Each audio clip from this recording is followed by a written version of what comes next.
இன்னைக்கு மல்டிகிரெயின் சப்பாத்தி எப்படி பண்ணுறதுன்னு பார்க்கலாமா? ஸோ 2 கரண்டி மாவு எடுத்துருக்கேன். என்னோட 3 பேத்துக்கு தேவையான அளவு. ஸோ கொஞ்சமா உப்பு, சர்க்கரை சேர்த்துருக்கேன். இதிலே நீங்க கூட பட்டரோ, நெய்யோ சேர்த்துக்கலாம். நான் வந்து இன்னைக்கு வெந்தய கீரை கொஞ்சமா நறுக்கி போட்டு, கொஞ்சம் கொஞ்சமா தண்ணி சேர்த்து ஃபிங்கரில் வந்து பெசஞ்சிருக்கேன். ரொம்ப டைட்டாலாம் பெசையக்கூடாது.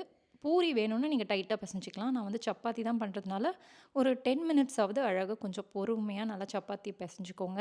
இந்த மாதிரி ரோல் பண்ணிட்டு, டஸ்ட் பண்ணி, ரவுண்டாவும் திரட்டி நீங்க வந்து சுட்டு எடுக்கலாம். குழந்தைங்களுக்கு லஞ்ச் பாக்ஸா பேக் பண்ண போறீங்க அப்படின்னா, சுட்டதுக்கப்புறமா நீங்க மேல பட்டரோ, கீயோ நல்லா தடவிட்டு நீங்க வந்து லஞ்ச் பாக்ஸ் பேக் பண்ணீங்கன்னா, நல்லா சாஃப்ட்டாவே இருக்கும். ஏன்னா, இதில நெறைய கிரெயின்ஸ் இருக்கிறதுனால, உங்களுக்கு கொஞ்சம் வெர வெரன்னு ஆயிடும் லேட்டா சாப்பிடும்போது. ஸோ இது நெக்ஸ்ட் மெத்தட் என்னன்னா, இதே மாரி ரவுண்டா திரட்டிட்டு, கொஞ்சமா நான் தேங்காய் எண்ணெய் உள்ள சேர்த்துட்டு, இது மாரி முக்கோண ஷேப்ல எடுத்து சுட்டு எடுத்தாலும் பயங்கர டேஸ்ட்டா இருக்கும். இது கூட காரசாரமான கிரேவி வச்சு சாப்பிட்டிங்கன்னா அட்டகாசமா இருக்கும். செஞ்சு பார்த்துட்டு எப்படி வந்திருக்குன்னு சொல்லுங்க.